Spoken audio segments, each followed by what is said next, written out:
ஜனநாயகன் படம் இதுக்கு முன்னாடி எப்போ ரிலீஸ் ஆகும் நம்ம பேசிகிட்டு இருந்தோம்.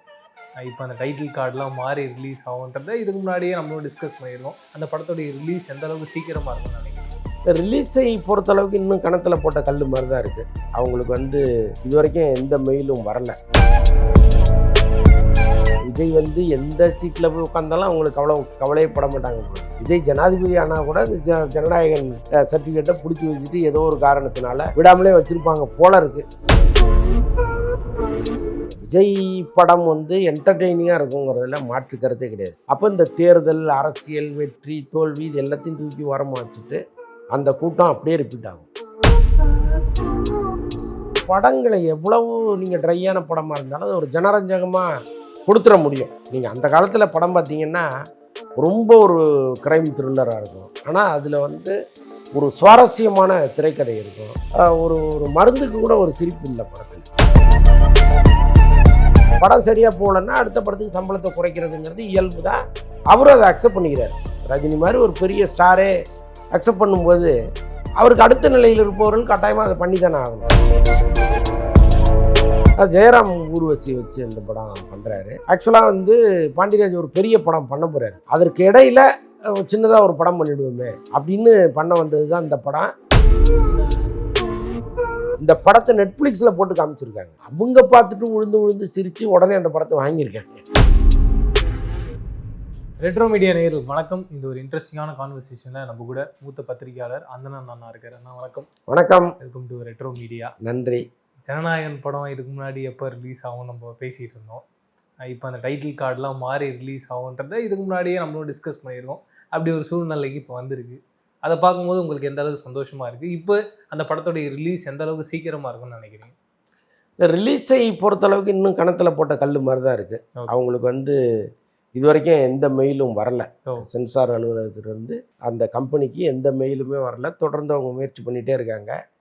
விஜய் எந்த சீட்டில் போய் உட்காந்தாலும் அவங்களுக்கு கவலையே பட மாட்டாங்க போல இருக்குது.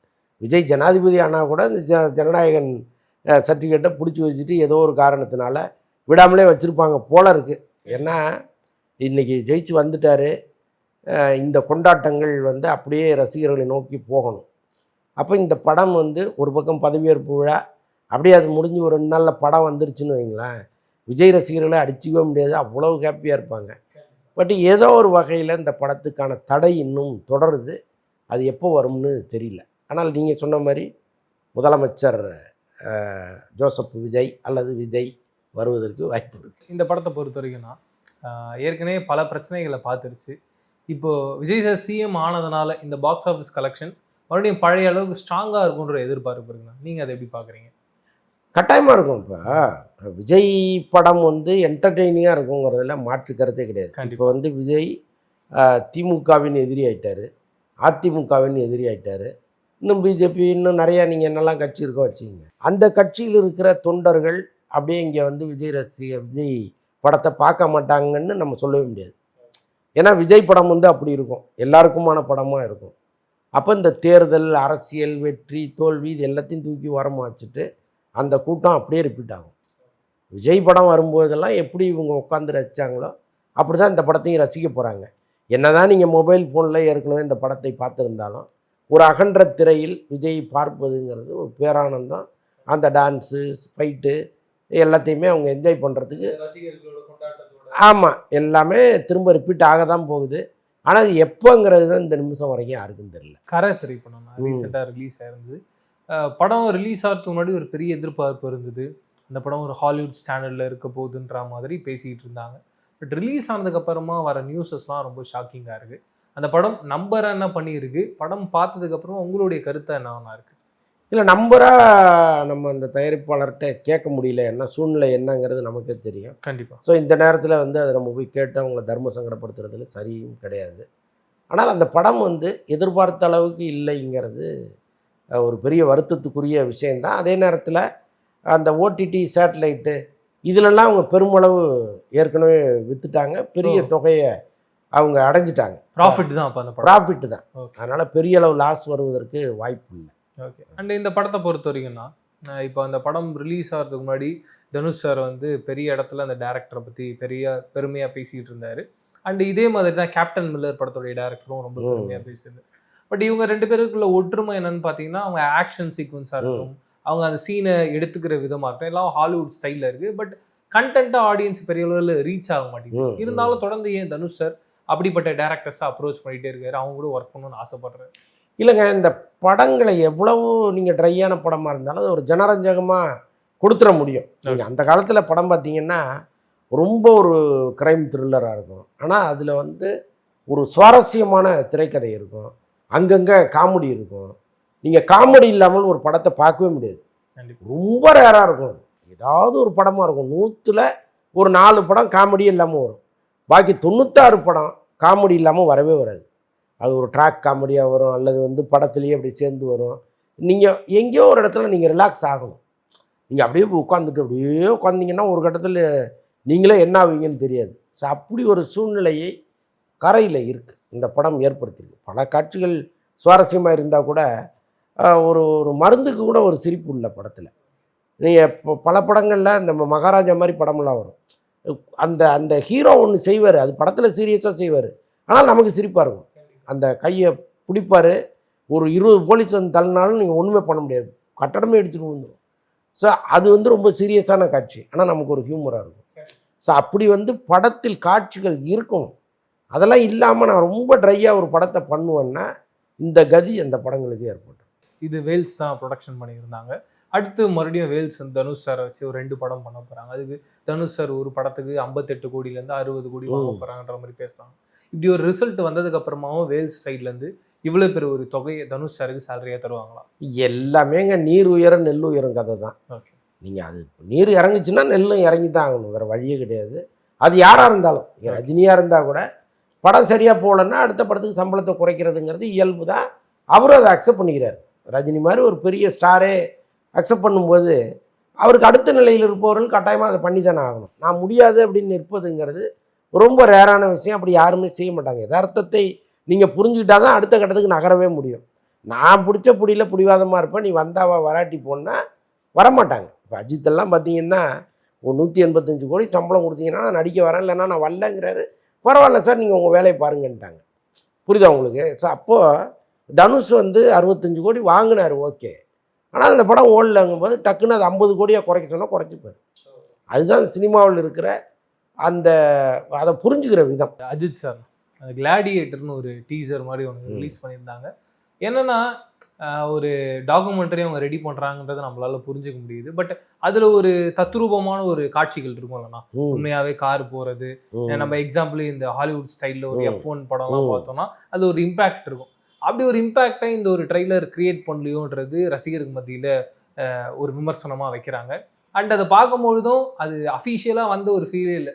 ஒரு ஃபேன்மேட் பண்ணால் ஒரு ஏஐயில் ஒர்க் பண்ணால் எப்படி இருக்குமோ அந்த ஒரு மீட்டரில் இருக்குது. இதை பற்றின உங்களுடைய கருத்துலாம்? எனக்கு பொதுவாக எனக்கு அந்த விளையாட்டை பற்றி எந்த அறிவும் கிடையாது, நான் பார்க்குறதும் கிடையாது. கண்டிப்பாக. இப்போ இதுவே ஒரு சினிமா ஒரு ஒரு ஒரு ஏதோ ஒரு கதையை அம்சமாக கொண்டு அதுக்குள் நிறைய காட்சிகளை வச்சு ஒரு ட்ரெய்லர் வந்ததுன்னா நம்ம போய் முதல்ல அதை பார்த்துருவோம். அதுவும் அஜித் விஜய் மாதிரி படங்கள் வரும்போது அதை தவிர நமக்கு என்ன வேலை, முதல்ல அதுதான் பார்த்துட்டு அடுத்த வேலை பார்ப்போம். பட் இது வந்து ஒரு டாக்குமெண்ட்ரி, அதுவும் வந்து கார் ஓட்டுறது தொடர்பானதுங்கும்போது ஆட்டோமேட்டிக்காக வந்தால் என்ன வரலன்னா என்னங்கிற ஒரு உணர்வு நமக்கு வந்துடுது. அதனால் நம்ம அதை பெருசாக வந்து என்ஜாய் பண்ணவே இல்லைன்னு வச்சுக்கோங்களேன்.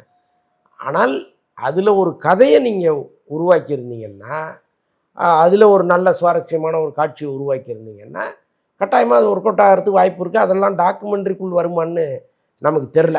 அது படம் வந்த பிறகு தான் நமக்கு தெரியும். அண்ட் அஜித் சார்னா தொடர்ந்து எல்லாரையும் தள்ளி வச்சுக்கிட்டே இருக்காரு. ஃபஸ்ட்டு ஆதிக் ரவிச்சந்திரன்னாங்க, ஒரு லிஸ்ட்டே ஒன்று போச்சு. இப்போ மறுபடியும் கடைசியில் என்ன சொல்கிறாங்க, மீண்டும் ஆதிக் ரவிச்சந்திரன் கூட ஒர்க் பண்ண போகிறாருன்னு சொல்கிறாங்க. அந்த படம் எப்போ நடக்க போகுது, எந்த நேரத்தில் அவங்க ஆரம்பிக்கலான்னு முடிவு எடுத்திருக்காங்க? இப்போயாவது அதுக்கான அந்த ப்ரொடக்ஷன் கம்பெனி அப்படின்றது கிடச்சிட்டாங்களா? இல்லை, இன்னும் கிடைக்கல. ஆக்சுவலாக ரோமியோ பிக்சர்ஸ் ராகுல் வந்து பேசிகிட்டு இருக்காரு. அவர் இந்த படத்தை பண்ணுவதற்கு வாய்ப்பு இருக்குங்கிற மாதிரி சொல்கிறாங்க. ஓகே, அதுவும் இன்னும் ஃபுல்ஃபில் ஆகலை. அண்ட் அவர் தான் அந்த டாக்குமெண்ட்ரியும் ரிலீஸ் பண்ணுறாருன்ற மாதிரி. டாக்குமெண்ட்ரிலாம் அவர் தான் பண்ணுறாரு. படத்தை பண்ணுறதுக்கு பல நிறுவனங்களை அப்ரோச் பண்ணாங்க, யாருமே செட் ஆகலை. அப்புறம் அஜித்தே அதை பண்ணுவார் அப்படின்னு சொன்னாங்க. அதுவும் எந்த அளவுக்கு சாத்தியம்னு தெரில. இப்போ திடீர் ராகுல் பேரை சொல்கிறாங்க, அதுவும் உறுதியாக தெரியல. பட்டு எல்லா வேலைகளையும் செஞ்சு வச்சுருக்காங்க. அஜித் என்னைக்கு பச்சை கொடி காட்டுறாரோ அன்றைக்கி அது நகர்ந்துடும். அண்டு அஜித் சாருக்கு வந்து இந்த ரேஸ் ஓட்டுறது மூலியமா நிறைய செலவாகுது. அவர் ஃபினான்ஷியலுக்காக தான் இப்போ அட்வர்டைஸ்மெண்ட்லாம் நடிக்கிறாங்கன்ற பாயிண்ட் எல்லாம் பேசியிருந்தாங்கன்னா, இப்போ என்னோட கேள்வி என்னன்னா, அப்படி இருக்கும் பட்சத்துல படங்களை அவர் இன்னும் ஈஸியா பண்ணலாம்ல. அவருடைய சேலரியை கம்மி பண்ணிக்கிட்டா அப்படி ஒரு முடிவை ஏன் அஜித் சார் எடுக்காம இருக்காரு? இல்லை, இங்கே சினிமாவில் வந்துங்க இப்போ சம்பளம்ங்கிறது வந்து நமக்கான ஊதியம்ங்கிறதா மாறி ஊதியம்ங்கிறது இல்லாமல் வேற ஒன்றா மாறிடுச்சு. என்னென்னா ஈகோ. அவர் அவ்வளோ வாங்குறாரு, நான் இவ்வளோ வாங்கினா என்னை பற்றி என்ன நினைப்பாங்க அப்படிங்கிறது தான் இவங்களுக்கு ஒரு முக்கியமான கேள்வியாக இருக்குது, ஒரு சங்கடமாகவும் இருக்குது. இதை வந்து அவங்க மாற்றிட்டாங்கன்னா பிரச்சனையே கிடையாது. யார் என்ன நினச்சா எனக்கு என்ன, நான் இந்த படத்துக்கு இதுதான் சரி அப்படின்னு நினைக்கிறேன், இதை நான் வாங்கிக்கிறேன் அப்படின்னு முடிவு எடுத்துட்டா பிரச்சனையே இல்லை. பட் அந்த முடிவுக்கு அவர் வரமாட்டேங்கிறார். மாரி செல்வராஜ் வாழை 2 பண்ண போறான்றது சொல்றாங்க. என்ன மாதிரியான ப்ராஜெக்ட் அது ரெடி ஆக போகுது? வாழை 2க்கு முன்னாடி அவர் தனுஷை வச்சு ஒரு படம் பண்ணுறாரு. ஓகே, அதுதான் ஒரு 150 கோடி பட்ஜெட்டில் பண்ண போகிறார். ஓகே, ஐஸ்வரி கணேஷ் தான் அந்த படத்தை தயாரிக்க போகிறாரு. ஸோ அதற்கான பேச்சுவார்த்தைகள்லாம் போயிட்டுருக்கு. ஆல்மோஸ்ட் அது முடிஞ்ச மாதிரி தான். வாழை 2வை வந்து அவர் இப்போ பண்ண மாட்டாருங்கிற மாதிரி தான் இருக்குது சுச்சுவேஷன். ஏன்னா இப்போ இந்த இவ்வளோ பெரிய படத்தை பண்ணும்போது அதற்கான ப்ரீ ப்ரொடக்ஷன் வேலைகள்லாம் நிறைய இருக்கும். ஸோ அதில் பிஸியாக இருக்கார் அவர். பாண்டியராஜோட இயக்கத்தில் பரிமளா அண்ட் கோ அப்படிங்கிற ஒரு டீசர் ரிலீஸ் ஆயிருந்துச்சு. ரொம்ப இன்ட்ரெஸ்டிங்காக இருந்துச்சு. உங்களுக்கு எப்படி இருந்தது? ஏன்னா அந்த டேரக்டர் வந்து இதுக்கு முன்னாடி தலைவன் தலைவின்னு ஒரு பிளாக் பஸ்டர் கொடுத்துட்டாரு. பெரிய ஹீரோஸ் கூட தான் மறுபடியும் அப்ரோச் பண்ணுவாங்க. பட் அது இல்லாமல் ஒரு சின்ன ஸ்டார் காஸ்ட்டுக்குள்ளே ஒரு ஒர்க் பண்ணலான்னு யோசிச்சது காரணம் என்னன்னா, ஜெயராம் ஊர்வசி வச்சு இந்த படம் பண்ணுறாரு. ஆக்சுவலாக வந்து பாண்டியராஜ் ஒரு பெரிய படம் பண்ண போகிறாரு. அதற்கு இடையில சின்னதாக ஒரு படம் பண்ணிவிடுவோமே அப்படின்னு பண்ண வந்தது தான் இந்த படம். இது வந்து ஒரு அதிரி புதிரி ஹிட்டாக மாறிடும்னு நினைக்கிறேன். ஏன்னா இப்போ நீங்கள் காமெடி படங்களே வர்றதில்லை, ரொம்ப ட்ரையாக இருக்குது. நீங்கள் எந்த படத்துக்கு போய் உட்காந்தாலும் நம்ம சோகம் பெருஞ்சோகமாக மாறிடுது. படத்துலையும் சோகம் வந்து நம்மளையும் போட்டு சாவடிச்சு அப்படி மாற்றிடுறாங்க. இப்போ நான் அந்த ஏற்கனவே சொல்லிகிட்டு இருந்தேன், காமெடி படத்தில் காமெடி இல்லாமல் போச்சு அப்படின்ட்டு. இந்த காலகட்டத்தில் இப்படி ஒரு ஃபுல் காமெடி ஒரு படம் பண்ணும்பொழுது ஆட்டோமேட்டிக்காக இந்த படத்தை வந்து கொண்டாட ஆரம்பிச்சிருவாங்க. அப்படி தான் இந்த டீச்சர்லாம் கொண்டாடுறாங்க. இந்த படத்தை நெட்ஃப்ளிக்ஸில் போட்டு காமிச்சிருக்காங்க. அவங்க பார்த்துட்டு விழுந்து சிரித்து உடனே அந்த படத்தை வாங்கியிருக்காங்க. ஸோ அதுதான் எப்போ வரப்போகுதுன்னு தெரியல. மணிரத்னம் சாரோட இயக்கத்தில் விஜய் சேதுபதி, சாய் பல்லவி நடிக்க போகிறாங்கன்னு நம்ம பேசியிருந்தோம்னா, இப்போ வரைக்கும் அந்த படத்தை பற்றின எந்த விதமான ஒரு அனௌன்ஸ்மெண்ட்டும் வரல. ஒரு ஃபர்ஸ்ட் ஷெட்யூல் முடிஞ்சிருச்சு அப்படின்ற மாதிரியான எந்த ஒரு நியூஸும் வெளியில் வராமே இருக்குது. என்ன நடந்துகிட்டு இருக்கு? அந்த படம் இப்போ நடக்குதா இல்லை வேற ஏதாவது யோசிச்சு வச்சிருக்காரா? இல்லை, நடக்க போகுது. அது வந்து ட்ராப்லாம் கிடையாது, நடக்க போகுது. விஜய் சேதுபதியினுடைய டேட்டுக்காக அவங்க வெயிட் பண்ணிட்டு இருக்காங்க. அதே மாதிரி சாய் பல்லவியும் ரொம்ப பிஸியாக இருக்காங்க. ஸோ அதனால் கட்டாயமாக அவங்க அது தொடர்பான வேலைகள் போயிட்டுருக்கு. கட்டாயமாக அது நடக்குது, இந்த படம் நடக்குது. ஓகே, நான் விஜய் சேதுபதி தியாகராஜா குமார் ராஜா கூடயும் ஒரு படம் பண்ணுறாருனா, ஆமாம், அந்த படத்தோட ஷூட்டிங் எப்படி போயிட்டு இருக்கா, என்ன ஒர்க் பண்ணிட்டு இருக்கு? இல்லை, அது இன்னும் ஸ்டார்ட் பண்ணலன்னு நினைக்கிறேன். விஜய் சேதுபதியை பொறுத்தளவுக்கு அவர் வந்து தனுஷ் மாதிரி. ஓகே, இப்போ வருஷத்துக்கு இத்தனை படம் தான் கணக்கெல்லாம் கிடையாது. அவர் பாட்டு நடிச்சுட்டே இருப்பார். அது அவருக்கு ஒரு பெரிய ஹாபி. நடிக்கிறது தான் அவருடைய மொத்த சந்தோஷமும் அதுதான். ஸோ அதனால் அவர் வந்து இன்னும் நிறைய படங்கள் நடிப்பார். நீங்கள் சொல்கிற லிஸ்ட்டெல்லாம் சின்னது, இன்னும் நீங்கள் எதிர்பாராத லிஸ்ட்லாம் தொடர்ந்து அவரை பற்றி வந்துகிட்டே இருக்கும். ஸோ அந்த அளவுக்கு அவர் ரொம்ப பிஸியாக இருக்கார். இப்போ தியாகராஜன் குமாரராஜன்னொன்னே இந்த மணிரத்னம் படத்துலேயே அவர் நடிக்க கூப்பிடுறாங்க. ஆமாம், அவருக்கு ஒரு முக்கியமான ரோல் இருக்குது, அவர் நடிக்க கூப்பிட்டுட்டு இருக்காங்க. சூப்பர். நான் நிறைய இன்ட்ரெஸ்டிங்கான விஷயம் பேசுவோம். மீண்டும் சந்திப்போம். நன்றி. நன்றி.